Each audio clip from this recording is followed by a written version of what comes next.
Selamat datang kembali ke sebuah channel yang nggak akan menyebut nama channelnya. Di kesempatan kali ini kita akan membahas sebuah anime berjudul Terraformer.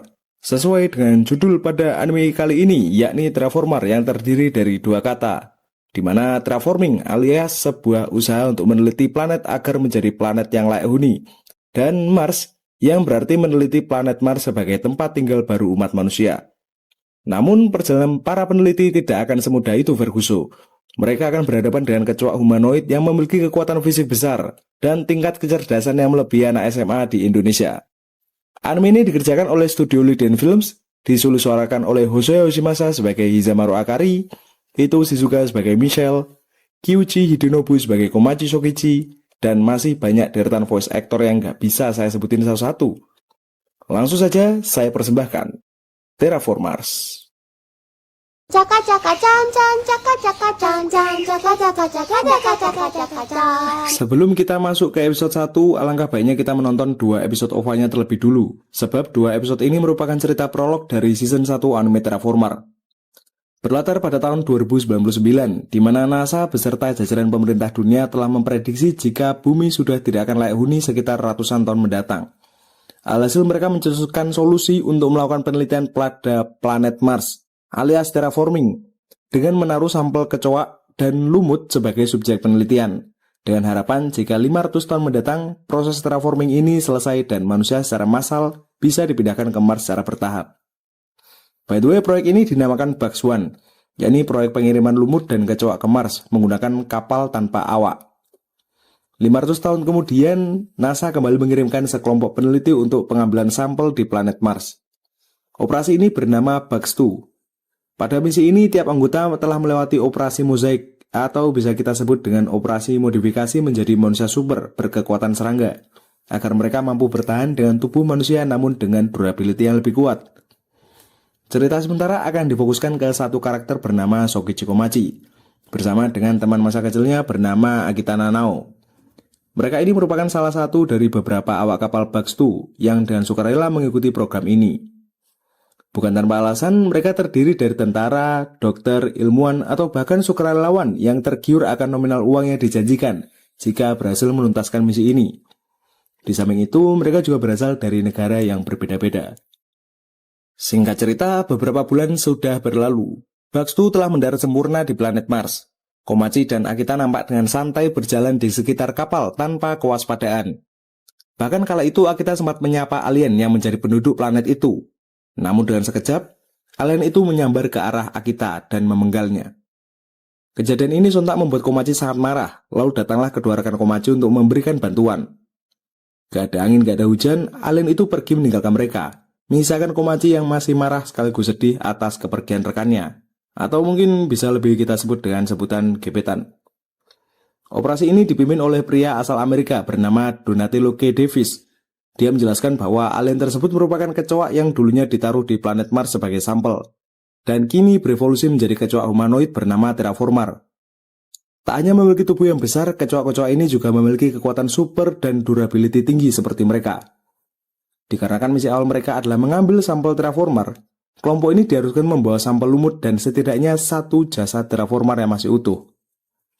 Alih-alih mendengarkan strategi kapten, salah seorang awak kapal malah dengan songongnya ingin menghadapi para terraformer seorang diri. Sebab dia merasa jika veteran perang dari Israel sepertinya mampu untuk berperang seorang diri. Lantas apa yang terjadi?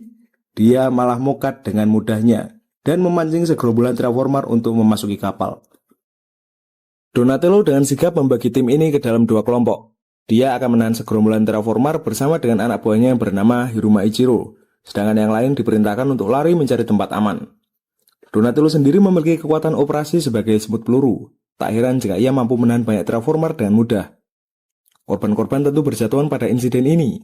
Sebelumnya juga Komachi dan rekan-rekannya telah menemukan kapal utama Bugs One yang sudah terdampar 500 tahun yang lalu dan masih utuh. Namun mereka malah dikejutkan dengan kemunculan banyak terraformer yang membawa senjata api. Hal ini menyisakan Komachi dan dua rekannya saja, sementara yang lain tewas. Komachi sendiri memiliki kekuatan operasi sebagai tawon raksasa, dan dua rekannya adalah belalang rumput dan belalang sembah. Pada akhirnya, hanya mereka lah 3 orang yang tersisa dalam kelompok ini. Di lain sisi, Donatello harus meregang nyawa, sedangkan Ichiro yang dasarnya memiliki kekuatan sebagai Tomcat tidur berhasil selamat, karena dia tidak akan bisa dibunuh atau dilukai dalam kondisi tidur. Namun ternyata, kelompok Donatello juga menyisakan satu anggota lagi, yang secara diam-diam berniat untuk meninggalkan Komachi dan dua rekan lainnya, sebab ia merasa bahwa sampel yang didapat sudah cukup, dan tidak mau lagi berurusan dengan Terraformer. Naas, perbuatan buruk akan menghasilkan imbas yang buruk juga. Ia tewas akibat serangan Terraformer yang baru saja menetas dari telurnya. Alhasil kejadian itu membuat kapal Bugs 2 jatuh kembali ke Mars. Sebelum sampai di lokasi kapal induk Bugs 2, Komachi dan dua rekannya menemukan segunung piramid yang belum jelas dari mana asal-usulnya dan siapa yang membuatnya. Menurut informasi dari atasan mereka yang bernama Alexander Newton, piramid itu dibangun oleh seorang dewa planet Mars bernama Rahab. Lanjut ke cerita di mana Komachi dan dua rekan lainnya telah tiba di kapal Bugs 2 yang baru saja karam. Mereka menemukan Ichiro yang masih selamat dalam keadaan tidur.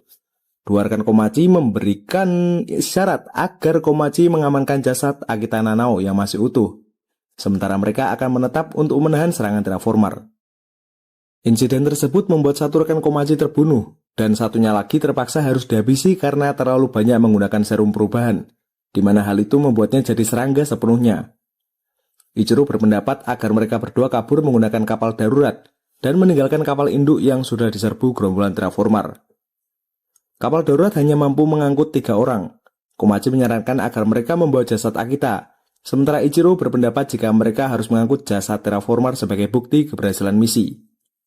Pada akhirnya keputusan berat sudah dibuat. Komachi terpaksa meninggalkan jasad Akita di planet ini.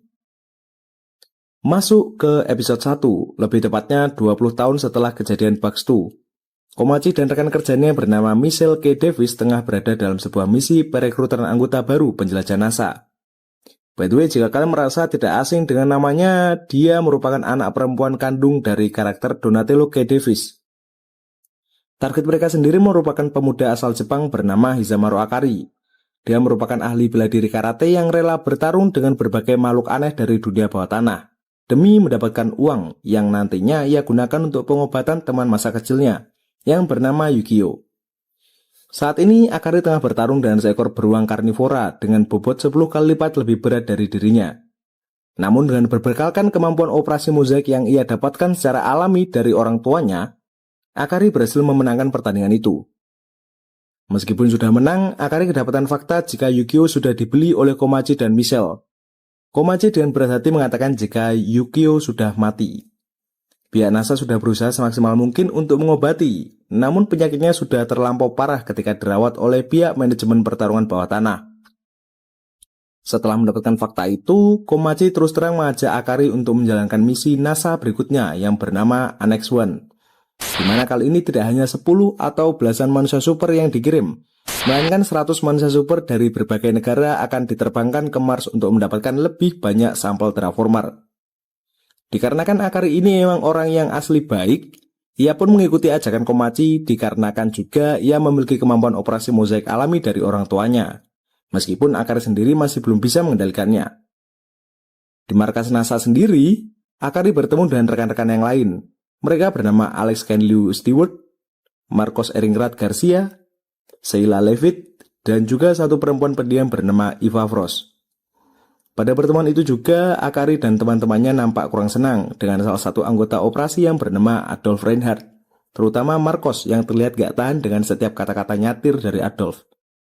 Kemudian, Michelle mengajak Akari dan teman-teman untuk melihat sampel Terraformer sekaligus memperkenalkannya. Subjek tersebut merupakan satu-satunya sampel yang berhasil dibawa pulang oleh Komachi dan Ichiro. Tepat pada tanggal 4 Maret 2620, 100 anggota kapal Annex 1 diberangkatkan ke Mars. Akari nampak dekat dengan keempat temannya, yakni Marcos, Alex, Sheila, dan juga Eva. Di tempat ini pula kita mendapatkan fakta bahwa sebenarnya Sheila ini demen sama Om Komachi. Hal ini terbukti dari setiap tingkah lakunya yang salting sendiri kalau ketemu Komachi. Hari demi hari dijalani oleh Akari dan teman-temannya selama hampir 7 bulan. Lah, kok cepet banget bang? Saya sendiri gak bisa ngejawab terlalu detail karena pada masa ini manusia sudah mengalami perkembangan teknologi yang luar biasa. Secara tidak langsung pesawat besar yang mereka tumpangi juga sudah mencapai kecepatan maksimal. Dikarenakan bosan, Akari, Marcos, dan Alex sempat bermain lempar tangkap. Akari sendiri merasa bahwa kemampuan lemparan Alex terlalu menyakitkan. Kali ini ditimbulkan oleh operasi mozaik yang memperkuat daerah kedua tangannya. Tak disangka terjadi keributan antar sesama anggota awak kapal. Namun kericuan itu tak berlangsung lama setelah kemunculan laki-laki nekat bernama Ivan Perpeklin dan Adolf si hobi nyatir. Di lain sisi, Ivan nampak mendapatkan perawatan khusus dari Sheila, dan seketika langsung membuatnya jatuh hati pada pandangan pertama, meskipun nampak masih belum mendapatkan restu dari Marcos dan Alex selaku teman masa kecilnya. Kembali ke bumi, lebih tepatnya prefektur Saitama, Jepang, pada sebuah bar kecil. Di sini terjadi pertemuan antara seorang pria tua mantan teknisi NASA, yang konon katanya telah memanfaatkan Hiruma Ichiro sebagai kelinci percobaan, dan kini bertemu dengan adik Ichiro yang bernama Hiruma Roka. Bukan untuk balas dendam, Roka datang untuk menjadikan pria tua itu sebagai informan A1 dan bertanya-tanya mengenai proyek Annex One yang katanya berbeda dengan proyek Bugs One atau Bugs 2 juga.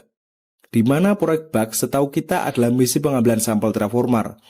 Nah, terus misi Annex One ini buat apa? Perbedaan tujuan ini akan baru terjawab di akhir video. So, tonton aja dulu. Beralih ke kapal Annex One di mana Komachi kedatangan banyak sekali kamera CCTV yang mati. Hal ini ternyata disebabkan oleh adanya penyusup dari luar. Salah satunya adalah terraformer yang muncul di hadapan Akari dan Marcos yang hendak ngintip di kamar mandi cewek. Sadar akan situasi ini, Akari dan Marcos sontak lari pergi ke gudang untuk mengambil serum perubahan, dan Pak Komachi juga menginformasikan untuk semua anggota menggunakan serum ini. Namun hal ini sudah terlambat. Sebagian besar awak kapal sudah terbunuh sebelum mereka sempat berubah.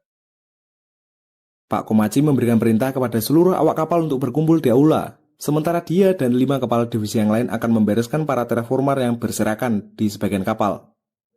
Meskipun sudah membereskan semua terraformer, Annex One kehilangan kendali dan meluncur bebas ke permukaan Mars. Komachi secara spontan memerintahkan seluruh kepala divisi untuk membawa anggota mereka, lalu berpencar ke 6 arah planet Mars. Divisi pertama tentu dikepalai oleh Kapten Komachi sebagai divisi Jepang. Divisi 2 dikepalai oleh Michelle sebagai divisi Amerika.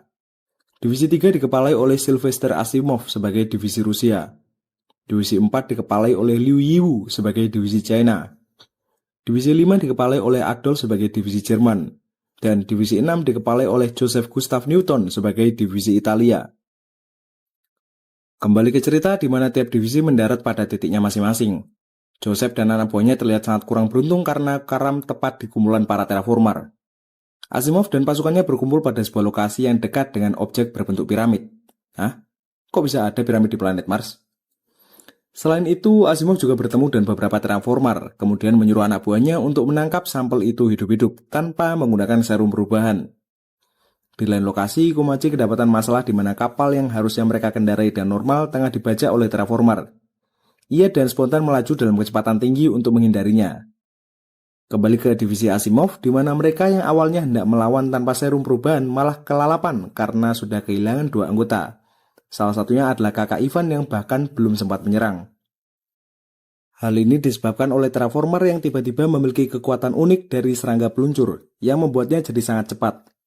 Kemungkinan ia mendapatkannya dari awak kapal Bugs 2 20 tahun yang lalu.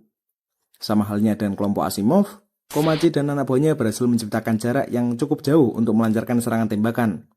Namun mereka dikejutkan dengan salah satu terraformer yang berhasil menyusup dengan cara terbang. Akan tetapi, usaha itu berhasil digagalkan Sheila dengan tembakan jaring anti-alien.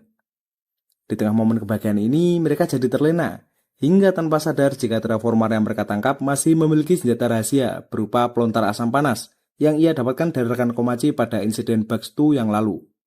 Yang mana hal ini tentu menewaskan Sheila seketika.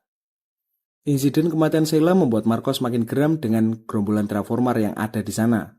Komachi menyuruh semua anak kapalnya yang bisa bertarung untuk bertarung menggunakan wujud hybrid mereka. By the way, di sini juga terdapat mass ranking, di mana semakin rendah ranking seseorang, semakin tidak diwajibkan ia untuk bertarung. Contohnya adalah Marcos yang berada di ranking 9 dengan basic kekuatan laba-laba pemburu. Diperkirakan kecepatan gerakan rata-rata terraformer bisa mencapai 360 km per jam. Maka Marcos sebagai laba-laba pemburu tentu bisa lebih cepat ketimbang para terraformer. Marcos sendiri termakan emosi dengan membabi buta semua terraformer di sana, bersama dengan Komachi dan 2 rekan lainnya. Di lain sisi, kita diperlihatkan divisi 2 yang dipimpin oleh Michelle, yang terlihat membantai kelompok terraformar seorang diri. Sedikit fakta tentang Michelle, jika dia merupakan satu dari 2 anggota Annex One yang sudah memiliki kekuatan super sedari lahir. Alhasil, dia mewarisi kekuatan semut peluru dari ayahnya, ditambah kekuatan baru yakni semut peledak yang membuatnya berada di top 5 Mars ranking. Kemudian kita dibawa flashback ke masa lalu karakter Marcos, Alex, dan Sheila. Mulanya Marcos dan Alex merupakan 2 bocil berandalan yang tinggal di lingkungan kumuh di wilayah Meksiko. Namun kehidupan mereka berubah drastis setelah kehadiran Sheila yang basicnya merupakan orang kaya. Lantas tak heran jika Marcos dan Alex sebegitu sayangnya dengan Sheila. Meskipun tak lama setelah kehidupan bahagia itu, orang tua Sheila jatuh miskin, yang mengharuskan Sheila harus dipindah tinggalkan pada suatu lembaga penanggulangan anak-anak, meninggalkan Marcos dan Alex. Namun kesedihan itu tak berlangsung lama karena Marcos dan Alex bersusah payah mencari Sheila, hingga sampai pada markas besar NASA. Lebih tepatnya lokasi yang digunakan untuk merubah manusia biasa menjadi manusia super dengan kekuatan unik. Di tempat itulah mereka bertiga dibesarkan hingga sekarang. Hal ini tentu tak lepas dari bimbingan Pak Komachi selaku wali mereka. Namun kini semua itu sirna setelah Marcos sadar jika Sheila telah tewas di depan matanya. Di lain lokasi, lebih tepatnya bumi di mana Roka alias adik dari Hiruma Ichiro tengah berbincang dengan penanggung jawab kejadian Bugs 2 20 tahun yang lalu. Pada percakapan ini kita mendapatkan sedikit titik terang tentang apa yang membedakan operasi Annex One dengan operasi yang sebelumnya dilakukan, yakni tentang kekuatan super anggota yang awalnya terbatas pada lingkup serangga, kini telah diekspansi ke spesies lain seperti ikan, burung, bahkan juga mamalia. Terlepas dari hal itu, terdapat 2 anggota yang sudah memiliki kekuatan bahkan sebelum mereka menjalani operasi kekuatan super. Mereka antara lain adalah Michelle K. Davis dan juga Hizamaru Akari selaku MC kita. Akari sendiri memiliki basic operasi berupa ngengat sutra yang memiliki kekuatan benang kuat, bahkan mampu menahan kekuatan fisik terraformar dengan optimal. Tak hanya itu, Akari juga mengkombinasikan kekuatannya dengan kemampuan karate yang ia miliki, meskipun kita masih belum tahu kekuatan alami yang diwariskan oleh orang tua Akari. Kita dibawa flashback tepat ke waktu setelah kematian Yukio, alias pacar atau teman masa kecil Akari. Kala itu, Akari yang sudah tinggal di Amerika, lebih tepatnya markas NASA, dan berkenalan dengan seorang anak kecil yang mengidap penyakit serupa seperti Yukio. Pada intinya, anak kecil ini akan menjadi alasan baru untuk Akari berjuang di planet Mars. Kembali ke cerita, di mana Divisi 2 sudah berhasil meratakan kelompok terraformar yang ada di sana. Akari sebagai anak buah yang baik berinisiatif untuk membantu Michelle membersihkan mayat terraformar. Namun ia malah kedapatan Michelle yang hendak membasuh diri. Dirasa situasi ini cukup tenang, Akari dan kawan-kawannya memutuskan untuk istirahat sebentar. Sementara Michelle akan bersih-bersih diri. Namun tiba-tiba, seekor terraformars dengan kekuatan belalang mendarat tepat setelah lompatan jauh di atas kapal mereka. Di lain sisi, Michelle juga bertemu dengan terraformar berkekuatan kumbang air yang sontak membuatnya kelalapan karena belum sempat mengambil nafas. Akari awalnya bingung harus menolong yang mana dulu. Namun sontak menjadi tegas setelah mendengar perintah kaptennya untuk menolong yang lain terlebih dulu. Bisa dipastikan jika kecoa yang mereka berdua lawan sudah mendapatkan kekuatan baru dari mayat awak kapal Bugs 2. Michelle tentu akan kesusahan untuk menghadapi kecoa dengan kekuatan kumbang penyelam. Di lain sisi, kecoa belalang bukan melakukan pembantaian, namun memilih untuk mencuri dan menerbangkan kapal Divisi 2. Akari dengan cerdik mengkaitkan benangnya agar bisa mengejar kapal tersebut, bukan membegal jatuh si kecoa. Akari malah menyuruh teman-temannya terjun bebas selagi Alex akan menangkap mereka. Alhasil, Akari berniat untuk menghadapi langsung si kecoa belalang. Di lain sisi, Michelle sudah tidak memiliki ide apapun karena sudah 2 menit berada di dalam air. Salah satunya hal yang ia pikirkan adalah mati bersama si kecoa kumbang penyelam. Michelle melakukan kuncian mati yang membuat tubuh kecoa kumbang penyelam remuk parah dan membuatnya tidak bisa menyelam lebih dalam lagi.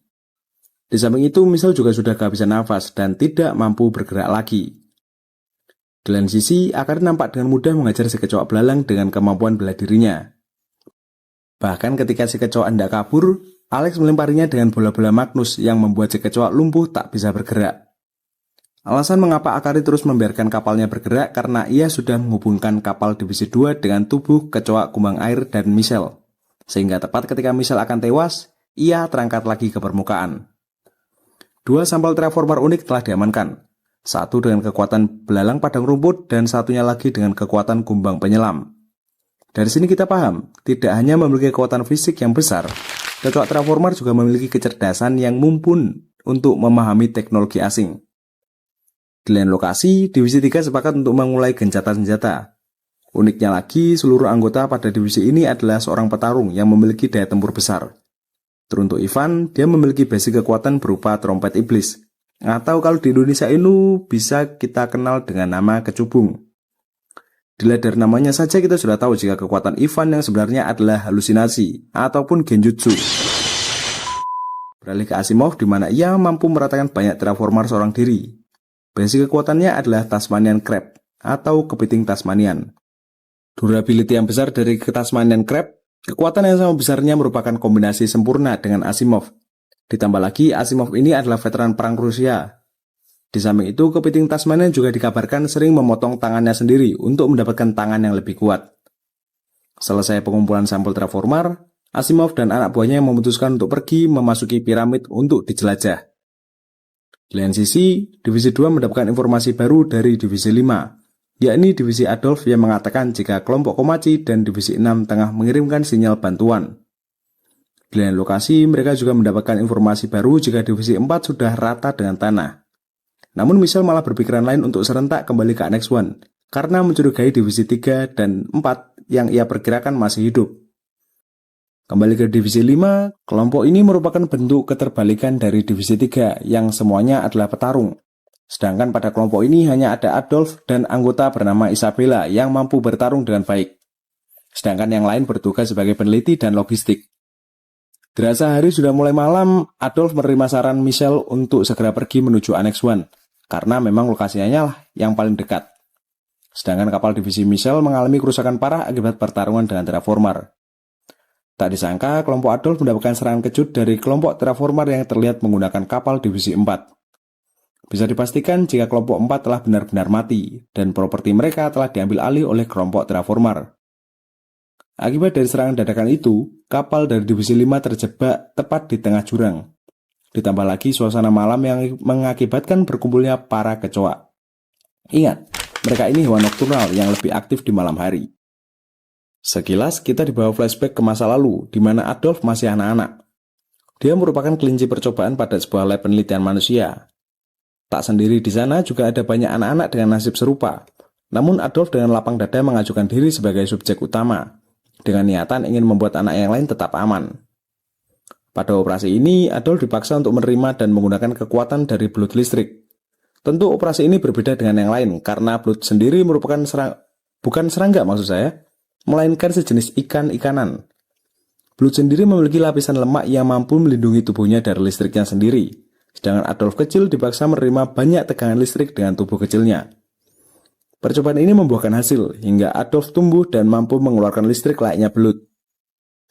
Lantas kita kembali ke masa sekarang, di mana Adolf dan anak buahnya Isabella akan bertarung habis-habisan demi mengamankan rekan kapalnya. Terlihat juga jika Adolf memiliki kekuatan yang cukup besar hingga mampu berada di peringkat 2 Mars Ranking dengan kekuatan belut listrik. Kembali ke kelas balik Adolf, lebih tepatnya saat dia menempuh jenjang perkuliahan. Adolf yang kala itu tengah memberikan makan sekelompok burung tiba-tiba dihampiri oleh mahasiswi cantik bernama Rosa. Aku sendiri lupa nama belakangnya, pokok nanti namanya bakal jadi Rosa Reinhardt, karena dia nanti akan menikah dengan Adolf. So sweet banget. Adolf yang baru pertama kali ini mempunyai teman tentu sangat bersyukur, dan semenjak itu pula harinya kian berubah.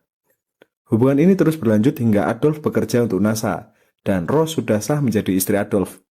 Namun kebahagiaan hanya berhenti sampai di situ saja, karena tepat setelah kepulangannya Adolf, kedapatan Rose yang sedang ejek-iwir dengan laki-laki lain. Kejadian ini tentu membuat Adolf marah. Rose dengan kemainnya menyalahkan dirinya sendiri dan meminta maaf kepada Adolf. Dan kalian tahu apa yang terjadi? Adolf memaafkannya. Gwendeng. Bahkan hubungan suami istri itu terus berlanjut hingga Rose melahirkan seorang bayi laki-laki. Dan setelah diperiksa, bayi itu sama sekali tidak mewarisi genetik Adolf. Dengan kata lain, bayi ini bukan anaknya Adolf ataupun Rose. Salah. Maksud saya Adolf, ya ini bukan anaknya Adolf. Cuman, ya itu bukan hasil dari mereka berdua intinya. Itu adalah hasil dari Rose dengan selingkuhannya. Seperti itu. Nah, sebelum terlambat, sebaiknya kita sempatkan sedikit untuk menyorot karakter Isabella. Dia ini merupakan salah satu anak buah Adolf yang mampu bertarung dengan baik. Dan menjadi satu-satunya yang bisa bertarung di divisi ini. Basic kekuatannya sendiri adalah jangkrik raksasa asal Indonesia, yakni Sia Ferox. Namun meski memiliki kekuatan tergolong kuat, dia kalah dan hancur dalam satu kali serangan Terraformar yang tubuhnya 2 kali lebih besar dari biasanya. Alhasil pertarungan melawan ratusan Terraformar berlanjut menyisakan Adolf seorang diri. Pada waktu yang sama, Adolf juga melawan Terraformar raksasa itu dan meledakkannya menggunakan listrik bertegangan tinggi. Meskipun sudah terbiasa melepaskan dan mengalirkan listrik, Adolf tentu memiliki batasannya sendiri dalam penggunaan listrik. Di samping itu, Adolf sempat teringat akan masa lalunya dengan Rose, yang mana intinya Rose ini adalah sosok yang merubah hewan buah seperti Adolf menjadi manusia. Namun Rose sendiri yang aslinya manusia malah berkelakuan layaknya hewan. Anjas kelas, kata-kata hari ini. Paham? Pada suatu titik, dia harus mati-matian melawan ratusan Terraformar seorang diri, dan pada akhirnya terkapar. Tak disangka, Eva menerobos masuk dan bangkit menyelamatkan Adolf, meski tanpa menggunakan kekuatan. FYI, Eva ini peringkat 100 dari 100 anggota Annex 1. Dengan kata lain, dialah yang paling lemah. Tak hanya Eva, seluruh anggota non-petarung yang lain memaksa turun dan berubah untuk melindungi Eva, agar bisa membawa kaptennya kembali ke kapal. Meski pada akhirnya mereka tetap dihajar habis-habisan dan tertangkap oleh persenjataan mereka sendiri. Pada lokasi ini juga terdapat satu Terraformar bermata juling yang bisa kita lihat keberadaan dan posisinya sudah terlihat jelas layaknya seorang pemimpin. Ia bahkan menggunakan persenjataan manusia dari insiden Bugs 2 tahun yang lalu, lengkap dengan alat transportasinya. Sadar akan ambisi dan tekad anak buahnya yang belum goyah, Adolf melakukan serangan bunuh diri dengan melemparkan dagger elektriknya ke penjuru arah. Sekarang ia hanya perlu menunggu satu momen tepat ketika petir menyambarkan diri ke puncak tertinggi tempat itu. Kemudian Adolf alirkan ke penjuru arah. Serangan itu mengenai telak ke arah pemimpin Terraformar dan membuatnya tumbang seketika. Namun serangan itu masih belum cukup untuk meratakan Terraformar yang ada di sana. Malahan pemimpin Terraformar yang tadinya sudah tergeletak malah bangkit kembali setelah mendapatkan CPR dari kelompoknya. Sadar bercampurkan emosi atas apa yang dilakukan oleh Adolf, pemimpin Terraformar memberikan perintah agar pasukannya menembaki Adolf yang secara nekat dilindungi Eva. Beruntung, usaha Terraformar berhasil digagalkan berkat perisai elektrik yang Adolf ciptakan untuk menghalau peluru. Tak berhenti sampai di situ, pemimpin Terraformar menyuruh seluruh anak buahnya untuk beralih formasi, agar mereka senantiasa bisa melakukan hukuman rajam kepada Adolf menggunakan batu-batuan besar. Karena ukuran serangan yang besar, ditambah posisi yang memaksa Adolf untuk melindungi Eva secara total membuatnya tak berkutik. Alhasil, ia hanya bisa menunggu kekalahan mutlaknya. Dirasa cukup, pemimpin Terraformar mengutus seluruh anak buahnya untuk turun dan menjarah perlengkapan Divisi 5. Akan tetapi, Adolf sendiri sedari awal sudah menanamkan bom bunuh diri yang aktif ketika dia sudah tak sadarkan diri. Alhasil, terjadilah ledakan besar yang menewaskan seluruh entitas yang ada di tempat itu, entah pihak manusia maupun Terraformar. Beralih ke Divisi 1, di mana Marcos masih bertarung melawan kelompok Terraformar yang menggunakan lemparan batu-batuan. Kali ini Marcos tak lagi bertarung menggunakan tangan kosong, namun sudah berbekalkan sebuah tongkat khusus sebagai senjata. Tak jauh dari lokasi, Komachi tengah berhadapan 1-1 melawan Terraformar berkekuatan ngengat. Sementara anak buahnya yang bernama Keiji Onizuka akan berhadapan dengan Terraformar berkekuatan kumbang badak.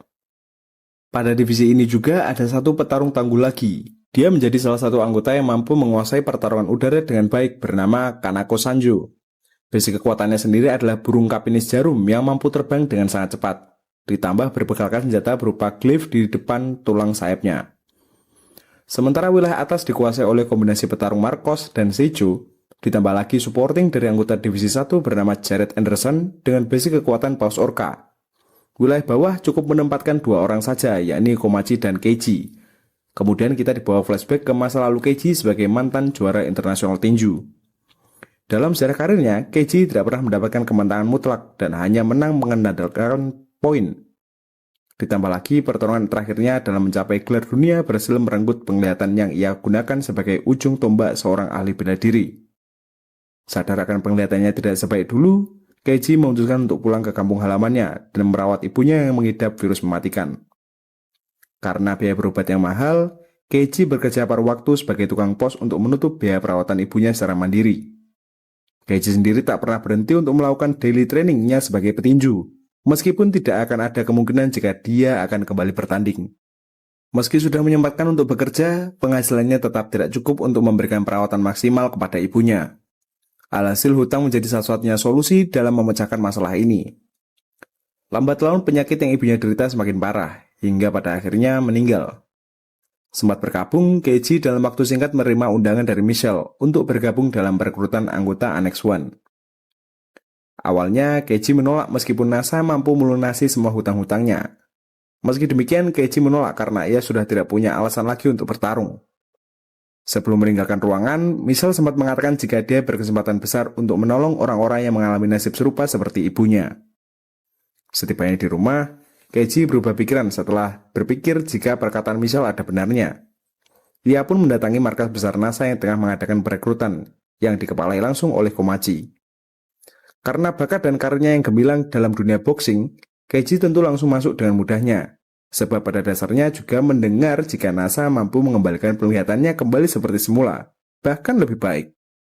Kesempatan ini ia gunakan dengan harapan jika nanti ia bisa bertarung maksimal dengan basic kekuatan yang ia miliki sekarang, sebagai udang mantis, atau udang petinju. Udang mantis sendiri memiliki penglihatan yang lebih sempurna dibandingkan serangga lainnya. Bahkan spesies ini mampu melihat sinar inframerah dan gelombang ultrasonik. Terlepas dari kemampuan penglihatan yang bagus, udang mantis juga terkenal akan pukulannya yang sangat kuat. Hal ini tentu selaras dengan kemampuan Keiji sebagai petinju. Namun lawan yang ia hadapi juga tidak bisa dibilang sepele, karena Terraformer dan kekuatan kumbang badak merupakan definisi sempurna dari sebuah pertahanan. Durability yang kuat membuat Keiji sendiri kewalahan untuk menembus pertahanannya. Ditambah lagi Terraformer ini menggunakan perisainya sebagai alat untuk menyerang, dan usaha itu selalu membuat Keiji terkapar. Meski demikian, Keiji teringat akan betapa bangganya teman-teman Annex One akan keberadaannya sebagai petinju kelas dunia. Keiji bangkit dan melayangkan pukulan Aldous Stack 500 ke arah Terraformer yang alhasil membuatnya KO dalam kurun waktu 47 detik. Berpindah ke arah Komachi, Terraformer berkekuatan ngengat yang ia hadapi bukan sembarang lawan berkekuatan unik. Karena ngengat zatinya merupakan kemampuan utama dari Aki selaku rekan kerjanya yang telah tiada. Jadi dulu pasca insiden Baktu, di mana Komachi dan Ichiro hendak menyelamatkan diri, mereka terpaksa meninggalkan jasad Aki dalam keadaan darurat. Dan itu menutup fakta jika Terraformer menggunakan jasadnya sebagai bahan modifikasi. Nah, jika kalian bertanya jika kekuatan Aki adalah ngengat, lantas apakah sama dengan kekuatan Akari? Jawabannya sama, tapi berbeda. Ngengat dalam tubuh Aki adalah spesies yang sering ditemui, sedangkan milik Akari adalah Ominoga, yakni sejenis ngengat raksasa dengan benang kuat dan sudah punah di wilayah Jepang.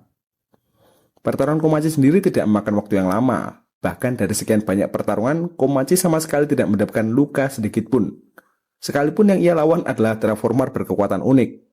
Hal ini menjawab fakta bahwa jika kekuatan seorang sepuh memang berada di level yang berbeda. Beralih ke bagian atas, Marcos, Seiju, dan Jared nampak sudah melumpuhkan semua Terraformer yang tersisa di sana. Di dalam lokasi, Divisi 3 berhasil masuk dan dikejutkan dengan dua penemuan menarik. Yang pertama adalah ngengat alias serangga dari insiden Baktu yang masih tersisa dan tidak berevolusi ke bentuk humanoid seperti kecoa. Yang kedua adalah kapal tanpa awak yang kedapatan bahan bakarnya sudah hilang, atau mungkin lebih tepatnya dijarah. Di saat yang sama, beberapa misil berhasil mendarat di wilayah mereka berpijak.